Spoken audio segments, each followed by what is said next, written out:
নমস্কার, নিউজ 18 বাংলা ডিজিটালে আপনাদের স্বাগত।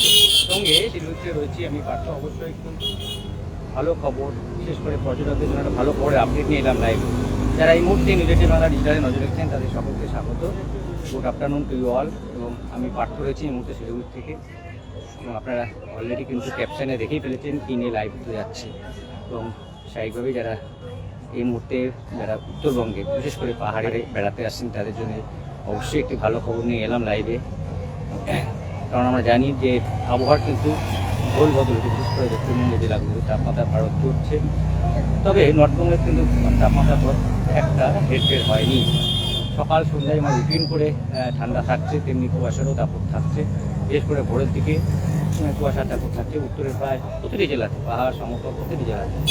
এরই মধ্যে নর্থ সিকিম, এরই মধ্যে পর্যটকদের অতি প্রিয় ডেস্টিনেশন নর্থ সিকিম, লাচেন, লাচুং, ইউমথাং, ইউরোপের সর্বোচ্চ কিন্তু প্রবল তুষারপাত। এবং এই তুষারপাতের জেরে রাস্তাঘাট পুরো সাদা বরফের চাদরে ঢাকা পড়েছে। গাড়ির চলাচল কার্যত সমস্যার মধ্যে পড়ছে। তার জেরেই কিন্তু ভিতর থেকে তুষারপাত শুরু হয়েছে। আর সকাল থেকে আবারও তুষারপাত হয়। এই প্রবল তুষারপাতের জেরে কিন্তু নর্থ সিকিমের যে সংযোগকারী রাস্তা রয়েছে লাচুং, লাচে, ইউমথাং কিংবা 0 পয়েন্টের মধ্যে মঙ্গন থেকে যেসব রাস্তা যুক্ত করেছে এই লাচেন 0 পয়েন্ট, সর্বত্র কিন্তু বরফের সাদা বরফের চাদরে ঢাকা। এবং সঙ্গে কিন্তু পুরো বরফের চাদরে ঢাকা পড়েছে রাস্তাগুলো। গাড়ি চলাচল দুষ্কর হয়ে দাঁড়িয়েছে। তার জন্য কিন্তু বহু পর্যটক যারা এই মুহূর্তে বেড়াতে গেছে সেখানে তাদের গাড়ি আটকে পড়েছে। এবং ইতিমধ্যে তাদের উদ্ধার কাজ সকাল থেকে শুরু করেছে। বর্ডার রোড অর্গানাইজেশন, বিআরও, জওয়ানরা এবং সেখানকার লোকাল যারা গাড়ি চালাচ্ছে তারা এবং ধীরে ধীরে থাকতে থাকে তাদেরকে গ্যাংটকের দিকে নামিয়ে আনার চেষ্টার প্রক্রিয়া কিন্তু ইতিমধ্যে শুরু হয়েছে। হয়তো বিকেলের মধ্যে অনেকটাই স্বাভাবিক অবস্থায় ফিরে রাখতে হয়েছে এবং আজকে তারা পর্যটকদের কোনোরকম সমস্যার মধ্যে না পড়ে। তাদের শারীরিক অবস্থা যেমন খোঁজখবর নিচ্ছেন সেখানকার প্রশাসন, সঙ্গে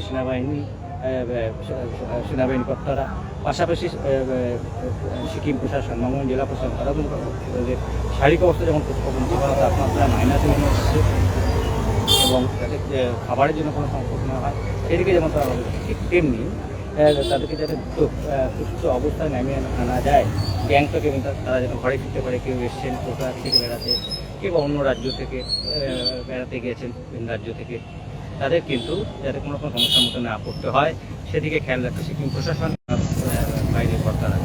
পাশাপাশি এতে হলো সিকিমের আপডেট। তবে আমাদের দার্জিলিং পাহাড়ি এলাকা, আমাদের দার্জিলিং বরফ পড়বে কবে, অবশ্যই সে রিপোর্টটা ভালো খবর অবশ্যই রয়েছে। কেন আকাশ মেঘলা রয়েছে সকাল থেকে, দার্জিলিং কালিম্পংয়ের আকাশ মেঘলা রয়েছে এবং বৃষ্টির সম্ভাবনা কিন্তু রয়েছে। হালকা থেকে মাঝারি বৃষ্টির সম্ভাবনা রয়েছে। কোথায় দার্জিলিং এবং কালিম্পংয়ে হালকা থেকে মাঝারি বৃষ্টিপাতের সম্ভাবনা রয়েছে। পাশাপাশি দার্জিলিংয়ের উঁচু পার্বত্য এলাকা অর্থাৎ সান্দাকফু, ফালুন, কুমলিং এসব জায়গায় কিন্তু হালকা তুষারপাতের সম্ভাবনা রয়েছে। অর্থাৎ মৌসুমের প্রথম তুষারপাত হতে পারে এই সান্দাকফু এলাকায়। এবং তারই অপেক্ষায় কিন্তু পর্যটকরা এবং গত 2-3 দিন ধরে তা আবহাওয়ার ক্ষেত্রে পূর্বাভাস রয়েছে যে তুষারপাত হবে। আর তার জন্য কিন্তু বহু পর্যটক মধ্যে ভিড় জমেছে কিন্তু সান্দাকফু, ফালুন, কুমলিং জায়গাগুলিতে অন্ততপক্ষে এই তুষারপাতের মজাটা উপভোগ করতে কিন্তু প্রস্তুত হয়েছে। কেননা এই মুহূর্তে পর্যটকের সংখ্যা ডিসেম্বর থেকে বাড়ছিল পর্যটকের সংখ্যা, তার ক্ষেত্রে খানিকটা কমলো, আবারও কিন্তু পর্যটকের সংখ্যা বহু করে বাড়ছে পাহাড়ে।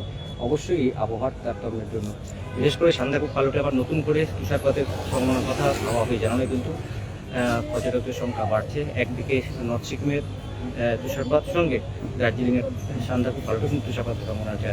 সব মিলে উত্তরের আবহাওয়া যথেষ্টই মনোরম আবহাওয়া রয়েছে। এবং সকাল সন্ধ্যায় যে কথা বানাচ্ছিলাম, রুটিন ঠান্ডা তো থাকতেই, সঙ্গে কুয়াশার দাপটও থাকছে। আবার নতুন করে একটা অবশ্যই পর্যটকের জন্য ভালো খবর যে তুষারপাতের সম্ভাবনা রয়েছে সান্দাকফু, ফালুনে, অর্থাৎ দার্জিলিং উঁচু পার্বত্য এলাকায় তুষারপাতের সম্ভাবনা রয়েছে। এবং দার্জিলিং এবং কালিম্পং এসব এলাকায় কিন্তু হালকা থেকে মাঝারি বৃষ্টিপাতের সম্ভাবনা থাকছে। এই খবরের আপডেট নিয়ে অবশ্যই আসবো। যদি সান্দাকফু, ফালুনে বরফ নিশ্চয়ই জানাবো। পাশাপাশি আপনারা দিনভর নজর রাখুন বাংলা ডিজিটালে। রাজ্য তো বটে, দেশ বিদেশের সব খবর সবার আগে জানতে এবং দেখতে অবশ্যই নজর রাখুন নিউজ 18 বাংলা ডিজিটাল।